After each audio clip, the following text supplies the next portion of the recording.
Good evening. I'm Dina Mansour, Executive Director of the Maureen and Mike Mansfield Center at the University of Montana. Thank you for joining us this evening. You are one of more than 900 registrants who've joined us tonight for this conversation with former Governor Racicot. Tonight, we are honored to start with an introduction by Dr. Pardis Mahdavi, the incoming Provost and Executive Vice President at the University of Montana. It's really wonderful to have her here. She'll be joining us here full-time in a few months, and we're really honored to have just a bit of a taste of what she will be bringing to our great community. She is currently a professor and Dean of Social Sciences at Arizona State University. Before going to Arizona, she was the acting dean of the Korbel School of International Studies at the University of Denver after spending 11 years at Pomona College. She has been a fellow at the Social Sciences Research Council, the American Council on Learned Societies, Google Ideas, and the Woodrow Wilson International Center for Scholars. Provost, thank you so much for joining us this evening.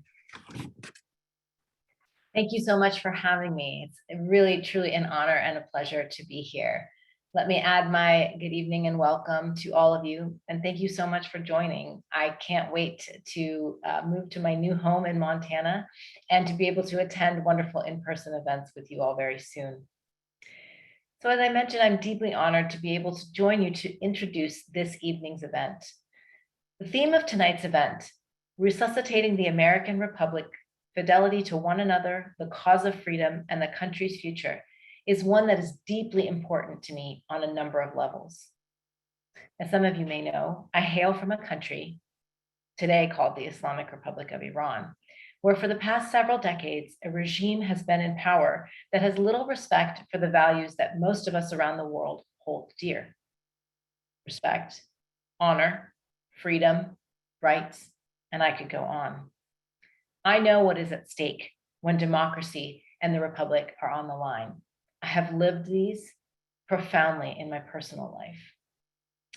Upholding democracy and the values of the Republic also drives me as a leader in the field of higher education, and it is what made me so passionate about taking up this role as the new provost of the University of Montana.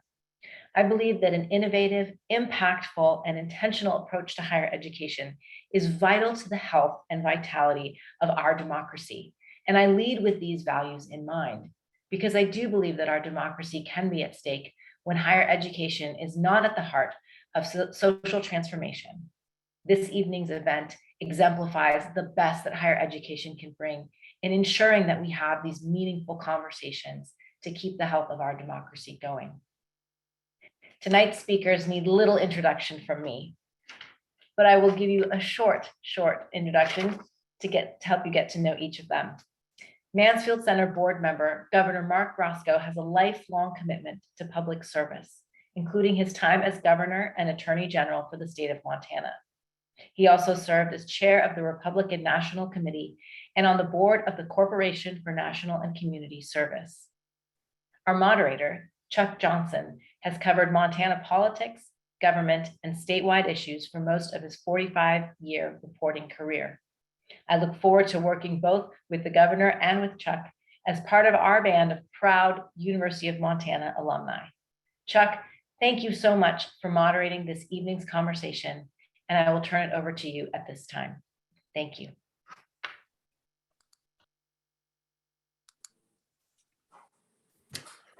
Thank you, Pardis. Governor Racicot, for those who didn't hear your speech last month before the Montana Taxpayers Association or haven't read about it, would you mind please summing up some of the key points you made? I'd be happy to. Thank you very much, Chuck. For quite some period of time now, at least over the last several years, and particularly during 2020, I've had a growing concern about what it is that's happening to our democracy, and have thought about its origin and how it has weathered all of these years and how that has unfolded, and ultimately came to some steadfast conclusions in my own mind and my own conscience that we were at a moment of great peril in this country, that there were ominous signs of some difficulty in confronting this delicate form of government, and that we had to, as citizens, once again become engaged and involved in taking care of it. I think that if you take a look at everything from the rhetoric to the discussions that take place to political campaigns, and then ultimately realizing what occurred on January 6th a year ago, that there are many people across the country and here in the state of Montana who also have a genuine concern about the possibilities for our democracy to be damaged to the point of disappearing. And so what I tried to focus on is that the Constitution, which was brought about under very difficult circumstances 234 years ago through a hot summer in Philadelphia in 1787, was intended originally simply to amend the Articles of Confederation. What happened over the next 114 days was extraordinary. And the Constitution was formulated with people of very strong wills, strong minds, and I would say strong convictions. And it ultimately was ratified by a majority of the states, by 9 of the states, in 10 months after the period of time that it was signed by the founders.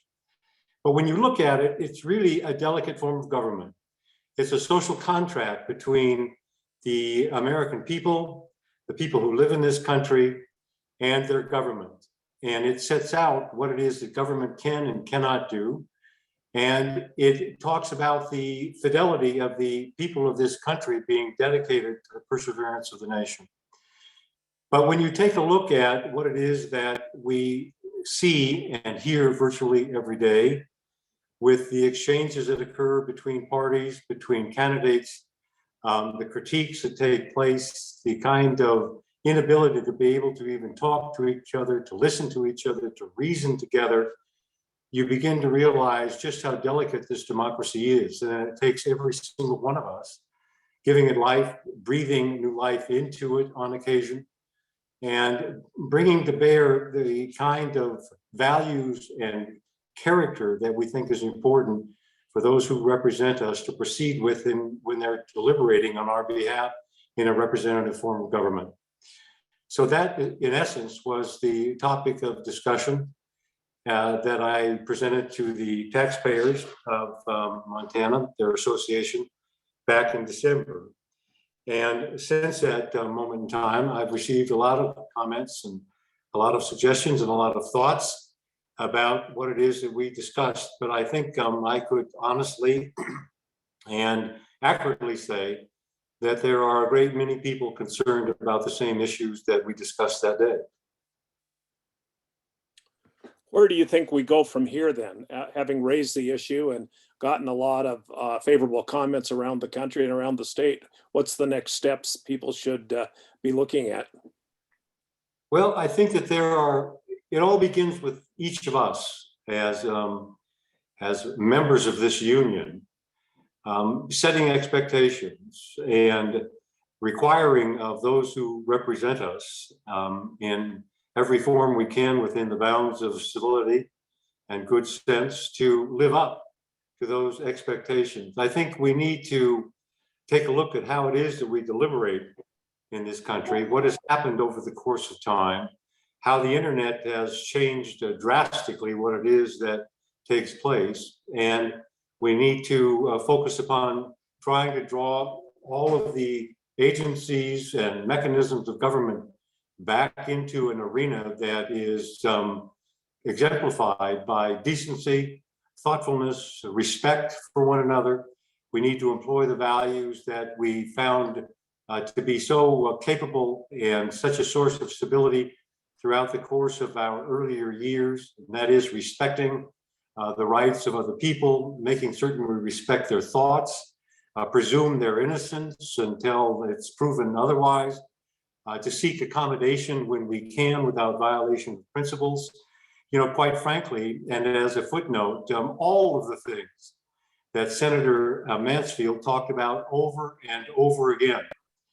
And so I think that there are some concrete things we can do in addition to all of us as citizens, setting our expectations for candidates, to our fellow citizens when we deliberate with them, exuding the kind of patience and goodwill that presumes the best of them until established otherwise, and try to conduct our affairs in a way that reflects good manners, good sense, respect for one another, decency, a lack of cruelty, and the kind of hucksterism that has been taking place over the course of the last 6 to 8 years in a fairly concerted fashion.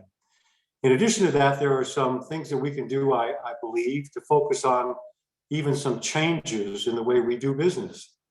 And that is how we run political campaigns.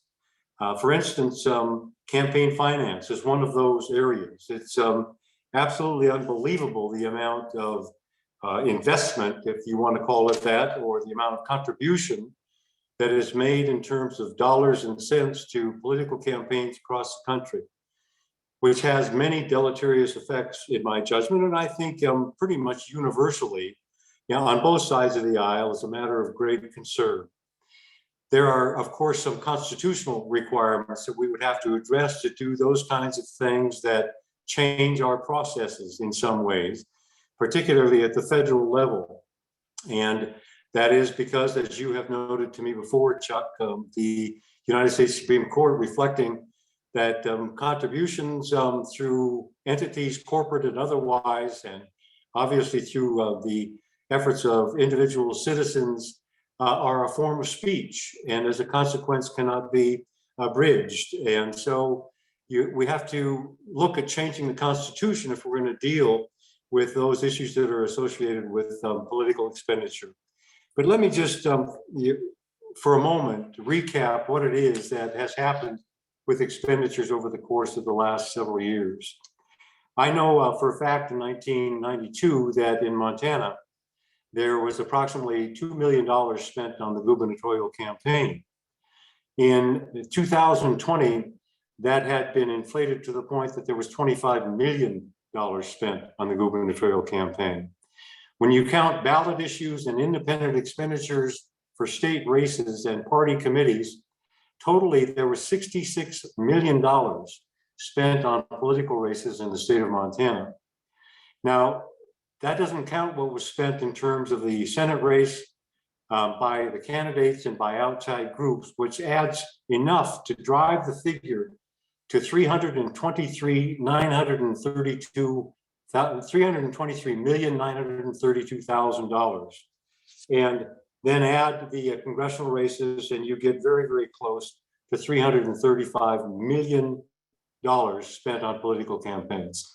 This has a number of deleterious impacts. For one, and combining it with reliance upon the internet for our major form of communication, you end up with candidates who are separated from those they wish to represent. They're separated by the kinds of advertising and events that no longer take place, that used to take place, party gatherings, civic clubs, educational sessions, those kinds of things where you got in your pickup and you drove to Miles City to go to a Rotary Club meeting. Those are the kinds of things I'm talking about that have changed in so many ways, and it makes candidates lazy.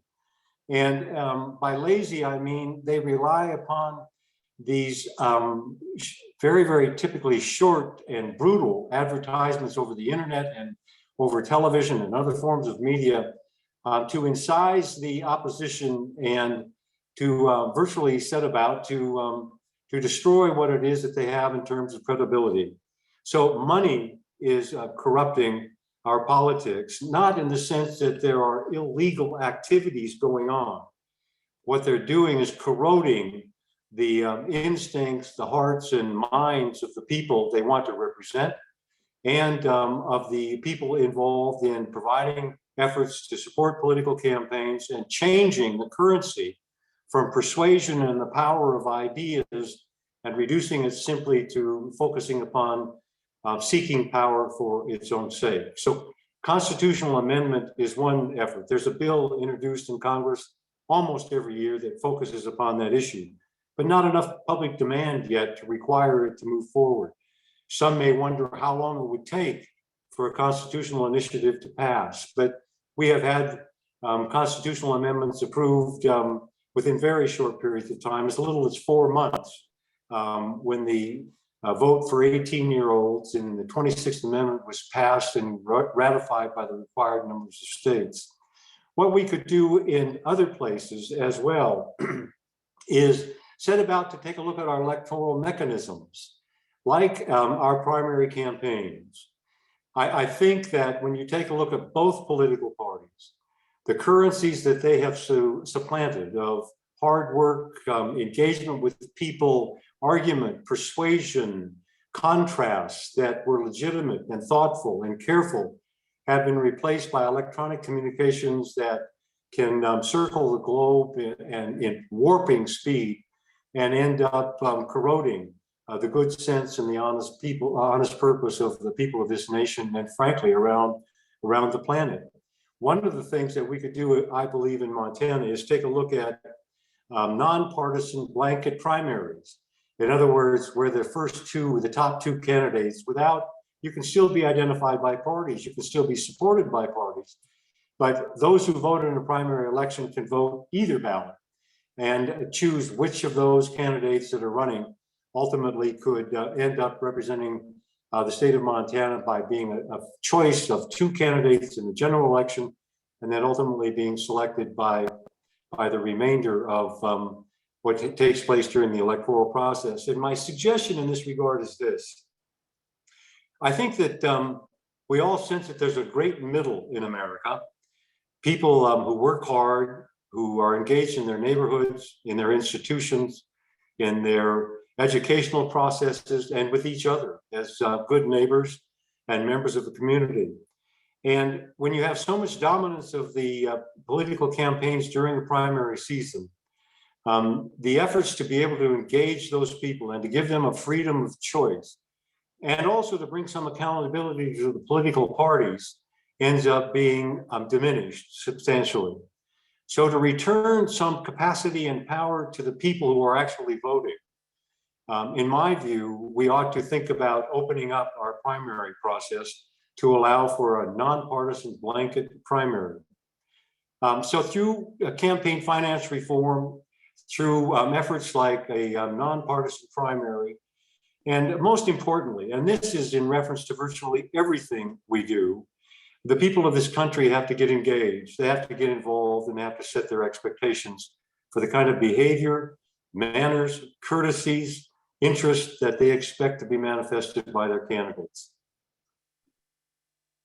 Looking back to your 1992 campaign for governor, Marc, you were Attorney General and you ran against Dorothy Bradley, a longtime legislator from Bozeman.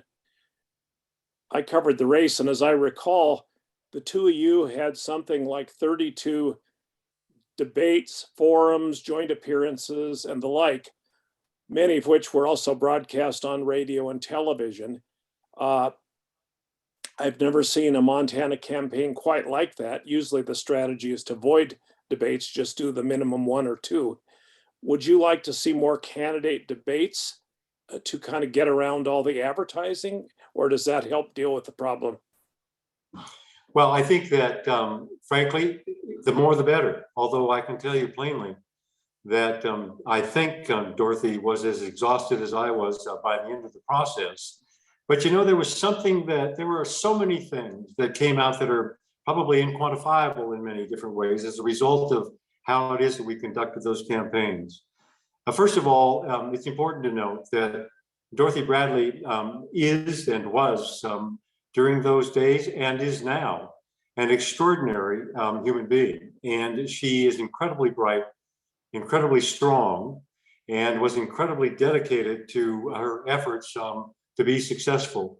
And on every occasion, in every venue, she accorded decency, respect, thoughtfulness, strong arguments, and made her case, I think, exceptionally well. So I was lucky enough to have an opponent that met virtually every single qualification and more that one would expect for a candidate ultimately to serve in that particular office. So you had two people, I think, who tried to observe the kind of manners and and the kind of character traits that they appreciated being engaged in the campaign. And as a consequence of that, believed that it was important that we share virtually every time we could those thoughts and impressions that we had about serving in that office for a temporary period of time with the people we lived with. So we accepted every single invitation that ultimately was provided to us. And see, that's what I'm talking about, Chuck, returning to some of those efforts that engage people in forums in small towns and large, on television and on radio, in person and collectively, that provided a sense of community. There was a sense of bonding that occurred with the people you wanted to serve. You didn't want to overpromise because you wanted to be able to make certain you were faithful to your word when the election was over. And if you were granted victory, the ability to serve honestly and hopefully meet their expectations. Seeking their confidence meant everything to us. We didn't want to destroy one another, so that at the end of the campaign, there was virtually nothing left of our credibility because it had been destroyed by those who would sling the most slanderous allegations back and forth throughout the course of the political campaign, which is really the currency of today. So the system was such that it kept us groomed and confined to those mechanisms. With the advent of the internet, as marvelous as it is, we have completely separated ourselves apart from one another. But for those one or two debates that people reluctantly agree to and are so carefully orchestrated by those who moderate them and sponsor them. And in our day, it was much different than that. There were no time limits. There were no constraints. The imposition of the structure and the manners and the courtesies that were extended by the candidates, and they never devolved to the point to where there was the kind of mudslinging that there is today. I keep thinking to myself, how is it that there's anything left of these candidates? How can you spend $160 million on the Senate race and have anything left of either candidate?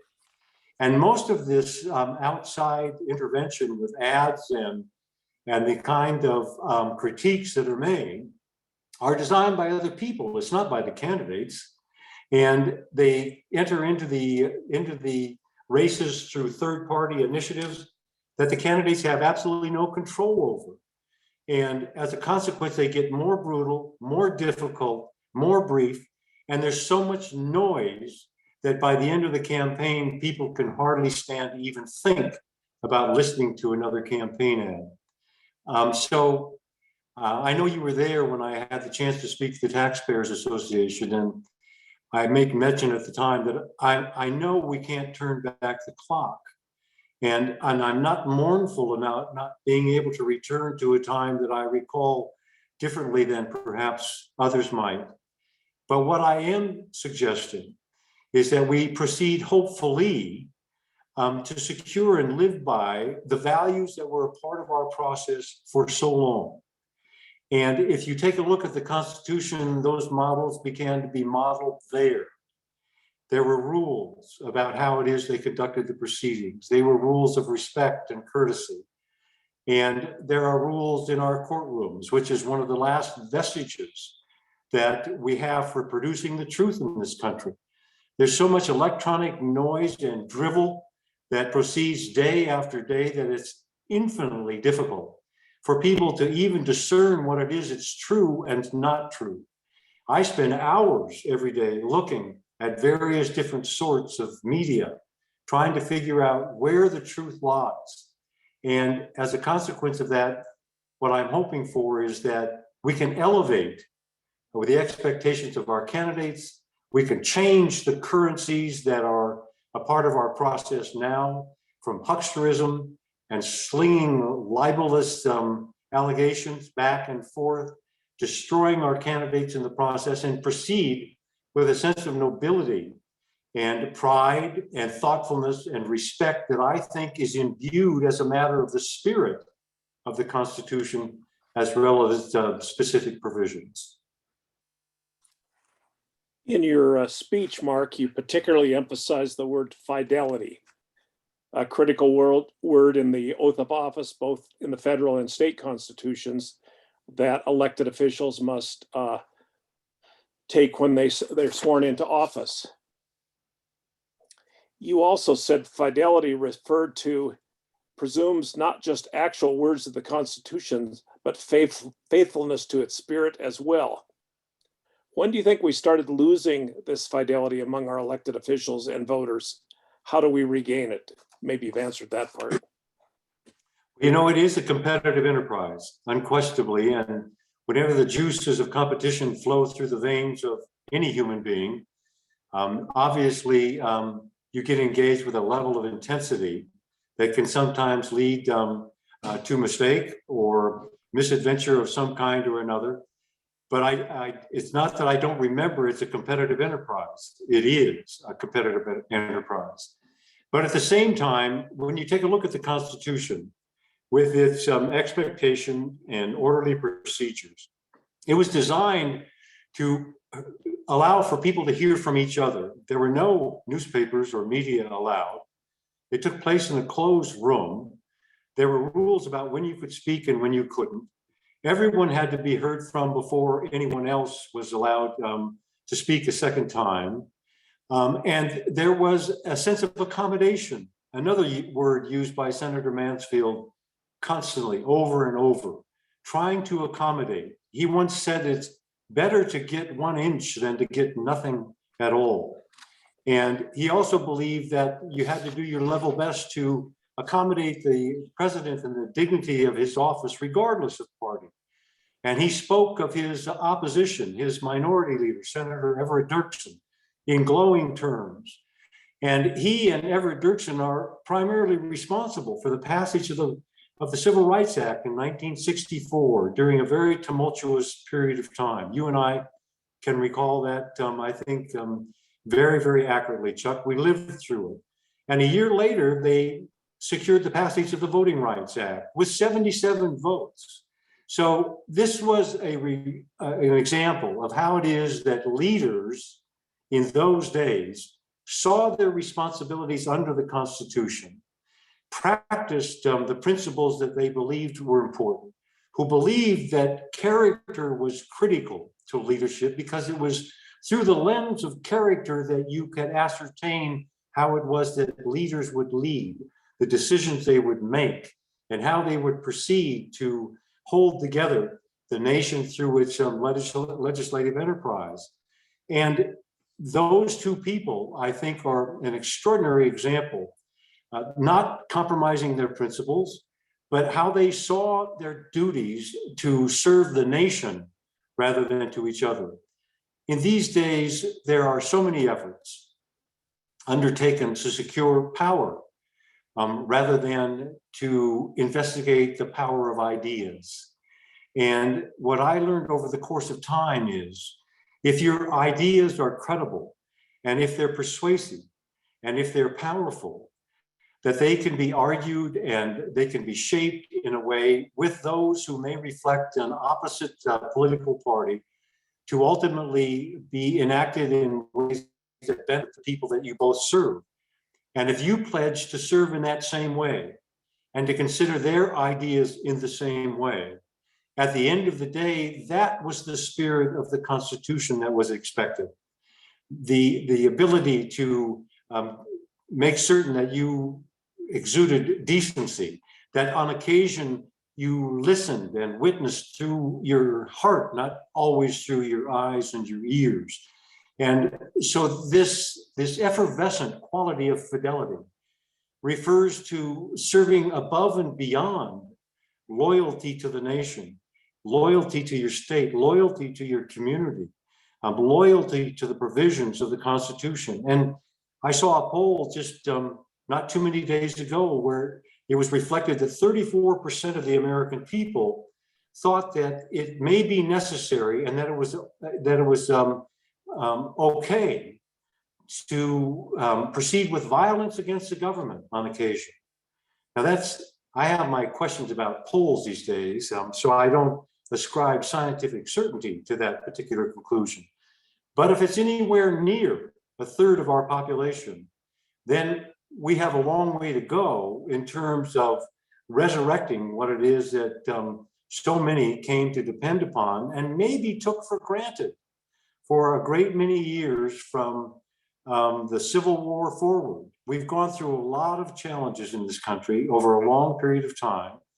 And we've always, it seems, had the blessing of leaders come forward who were able to provide the kind of strength, capacity, vision, and commitment and ability to accomplish with those that reflect a different political persuasion, the kinds of things that were necessary to preserve the Union. And I certainly don't want to be preachy nor pretentious. And I certainly am not full of nothing but gloom and doom.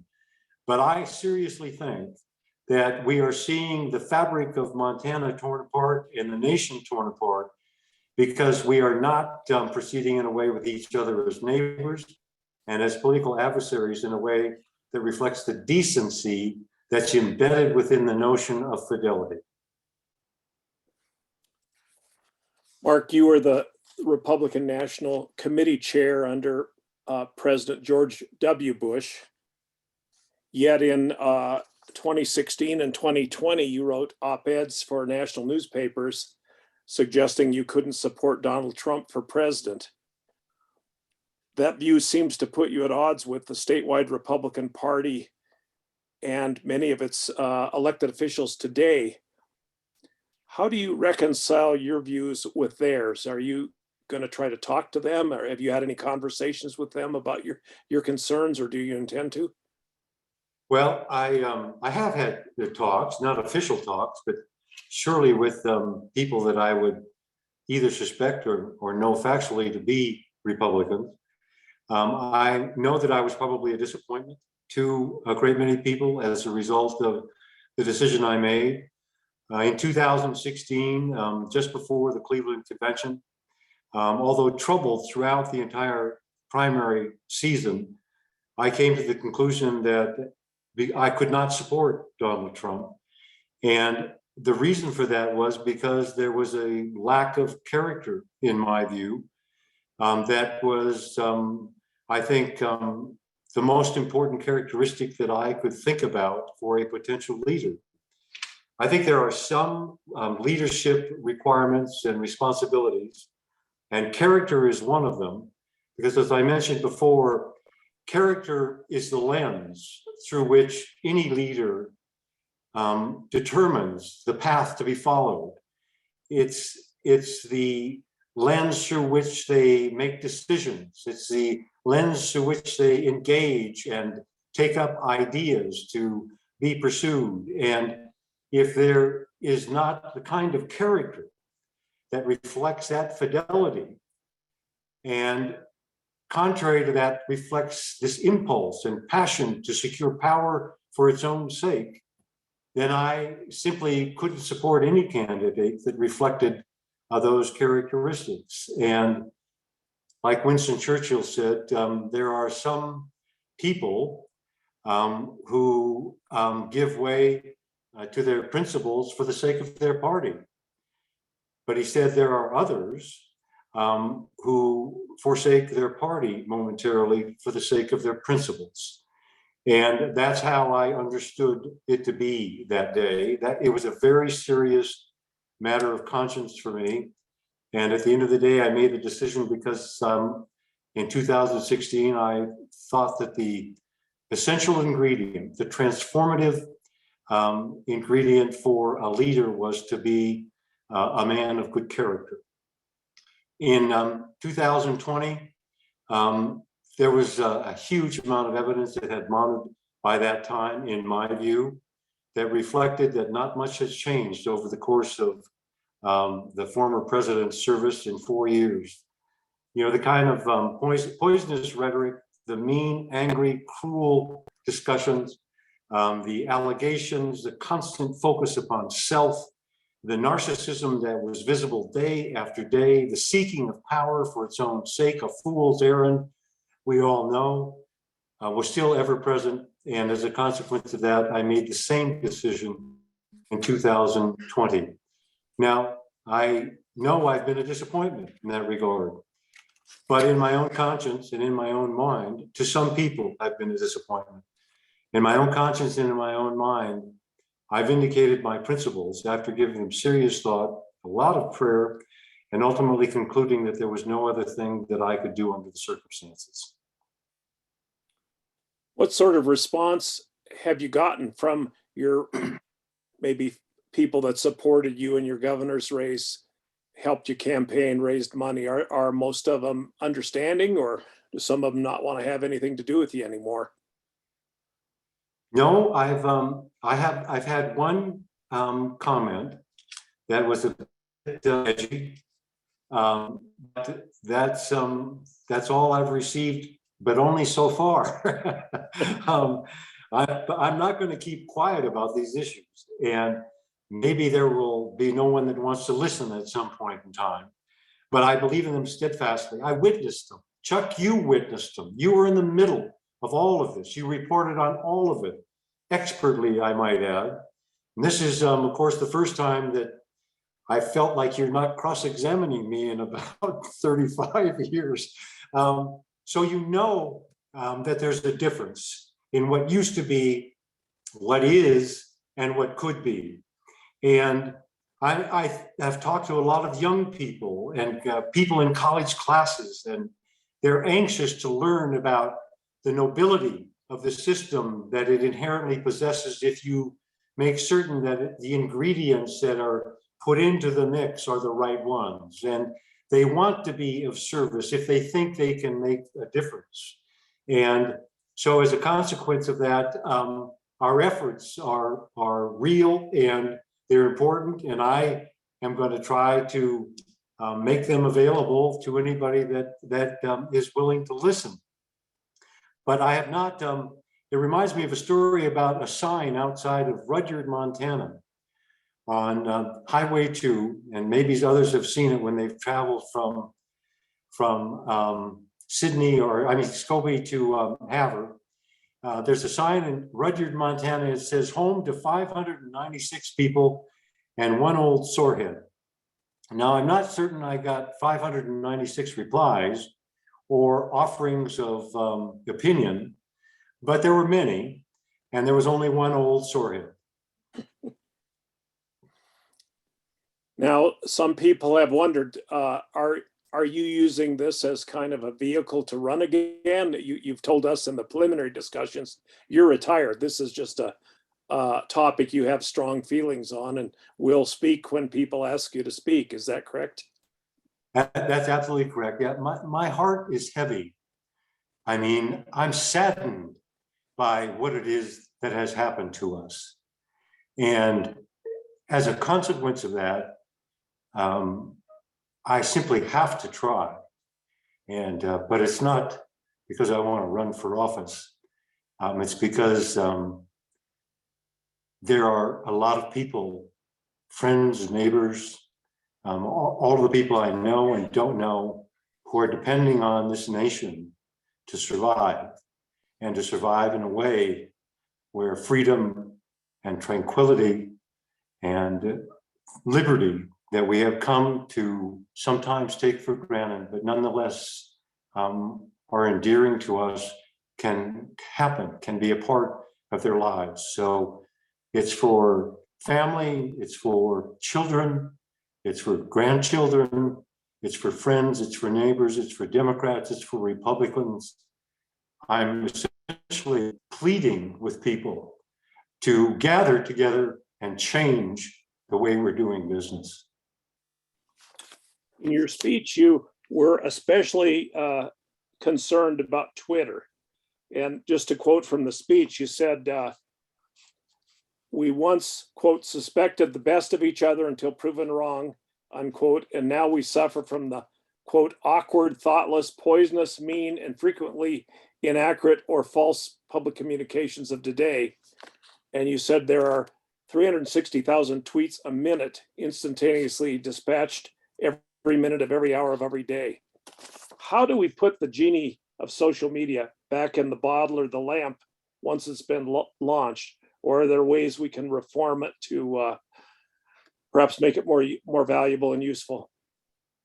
Well, I do think that, what happens with the forms of electronic communication, and I love the internet in so many ways, don't get me wrong, I'm not so inclined toward prehistory that I don't have an appreciation, a profound appreciation for what it provides to us. At the same time, how many times when you think about it, would somebody say something in the presence of the person that they're addressing in the same terms, the same language, the same accusations, the same depredations that they will employ in a text message or an email? Probably not very often, because there's a spiritual quality to a meeting with another human being. There's something that takes place that creates a veil of respect to be accorded one to the other, even when they disagree. That doesn't happen with the internet. The internet connection, or the internet communications are edgy, they're instantaneous, they're full of regret when they are passed all over the planet and repeated over and over again. And as a consequence, they're so antiseptic and they leave people so barren and so raw and create so much noise that nobody can separate fact from fiction. They can't determine what the truth is. And I think that there are ways to address that. One is, as users and consumers, we could one by one, and I know that sounds like a long ordeal and an inefficient way to change things, but that's how it all started in the beginning, was one by one. I can remember Robert Kennedy in 1968 said something like, every time a person of good sense, honest purpose, and decency evinces or communicates one thought, it's like a ripple of hope. And after a while, those ripples join together in a mighty wave that are capable of crushing even the mightiest walls of oppression and discrimination and lack of concern for our neighbors. So all of this starts with each of us. And as a consequence of that, I think we all have to reflect different attitudes. When you have meetings, even this meeting, although it's a substitute that we had to utilize because it was the only one available, there's not the same exchange of connection between people as there is when they meet and they try to determine the facts so they can determine the solution to a problem and then come to a conclusion, and to sit there in a room with each other and listen and figure out with themselves, how far can I go to make a change? Will it make a difference to the opposition? How far will they go? There's something that is immeasurable there that cannot occur with the internet. And a huge part of that creates the adhesive that holds us together. It's the glue that holds us together. And it's also the matrix and the medium within which decisions can be made. And as Senator Mansfield said, accommodations can be acquired. That's how public policy that takes into account a variety of different thoughts, that's where the power of an idea can survive. And that's where people can reconcile themselves one to another with an appreciation for diverse thought and try to come to a conclusion, as Senator Mansfield, that at least gives you an inch rather than nothing at all. So I do think that there are things that can be done. And one of them ought to be some federal regulation, some truth in advertising requirements. That there are other places and there are other forms of convincing people to purchase or buy. There are ethics within the profession. There are better business bureau requirements. There are consumer advocate offices. There's all kinds of means out there to bring more integrity to our communications. Now, I know that interferes with impulse and passion that leads to factionalism. Factionalism ultimately ends up pitting one part of the country against another, one group against another, one demographic against another. It exacerbates every friction point in our existence because of how instantaneous and how edgy and how cold and how brutal it can be. And I think what we need to do, in addition to looking at some legislative requirements for truth in practice and advertising, we have to, as individual citizens, set expectations, and we have to change some of our processes and procedures when we engage in making decisions on behalf of the people we serve, to engage with one another more personally. And that's really what's still going with juries. I mean, those people come from places far and wide. They give up their time.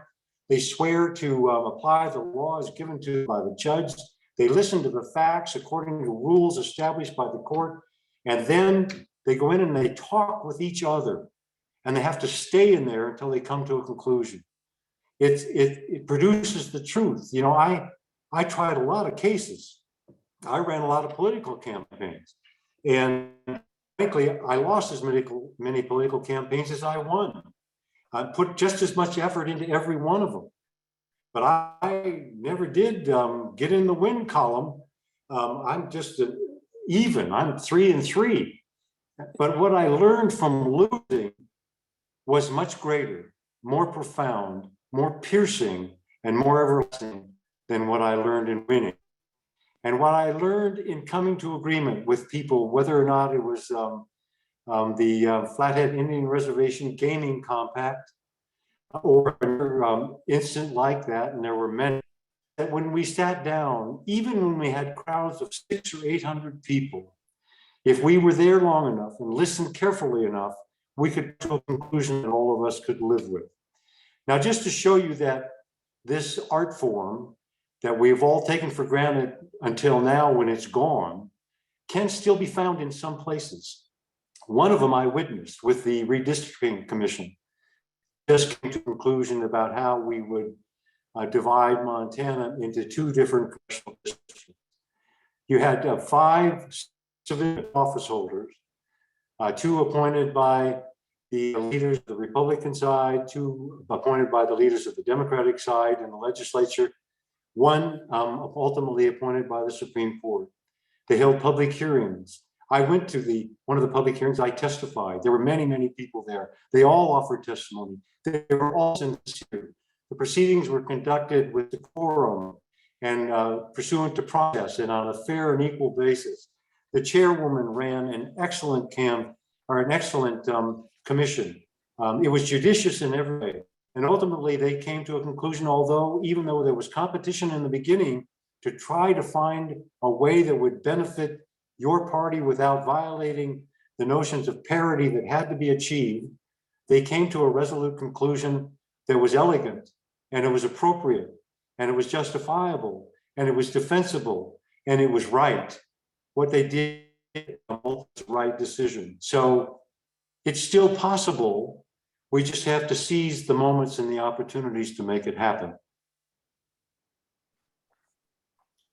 Marc, you've talked about some of this, but what can voters do, particularly the many young people who might be watching this or will watch it in a political science class down the road, do to help grab control back of our electoral system and gain faith in our country and its politics instead of cynicism? What specific remedies would you recommend for young people? What would you do if you were advising a grandkid or a son or a daughter on this? Well, I would advise them to study first, to understand the issues and all of their moving parts. I think it's critically important for all of us, frankly, to study carefully and to understand what it is that we think we're talking about. And I would want to look at both positions, contrary and pro. I would want them to get engaged in discussions. And I think that one of the things that we ought to think about very carefully is focusing more predominantly on civics education at every level of our educational system. And I know that this is being pursued by our new provost at the University of Montana, because they have done much of this at Arizona State University, from which she will be moving shortly, much to our great benefit. And so we have an expert in the area. I know the university has had this same obligatory interest and is inclined toward and has programming directed toward the same goal. We have to be engaged in civics education, not by stories or dreams or one-sided histories of our past, but by careful study and analysis and reflecting how delicate this form of government is. When you think about it, we all choose to be part of it. I mean, a democracy can't exist without the people choosing it. So there's a contract between their government and the people. And as a consequence of that, we all have to take care of it. And we all have to get engaged in setting its expectations, how it should respond. And I think sometimes we ought to make known what it is that we find admirable about the opposition, supposed opposition. For instance, I think Senator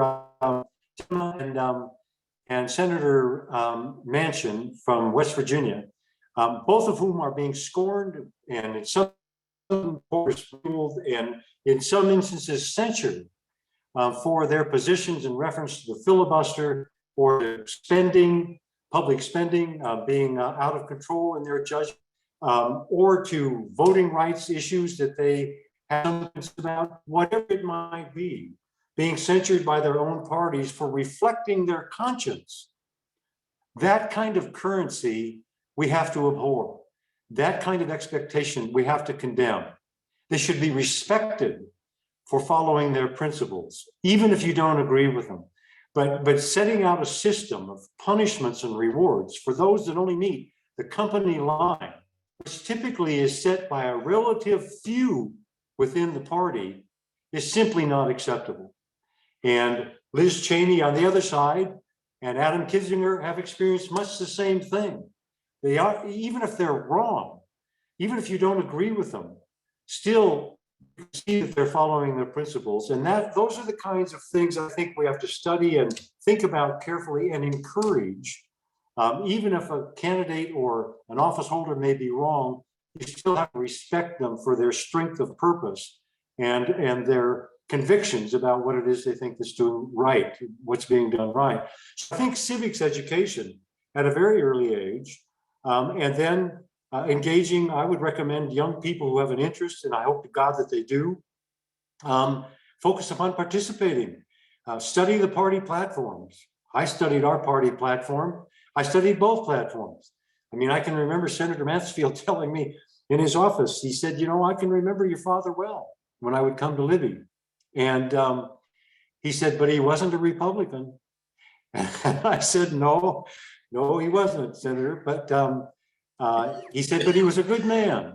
And when I told my father I was going to run and that I studied the platforms to find the place I was most comfortable, he told me, well, that was a horrible idea, that I shouldn't do that to come to some resolute conclusion about something that was a matter of family pride. And I told him that it was the way I thought it ought to be done. And that's the way I still think it ought to be done. Look at the platforms. What can you find that you're in agreement with? Where do you feel the most comfortable? Get engaged. When you take a look at the average age of the Senate and the House and of office holders, it's pretty advanced in many different respects. We need new blood, a new infusion of clean consciences and clean slates. And so as a consequence, I think there's a lot of things we can do as adults left on the planet to encourage people to get involved.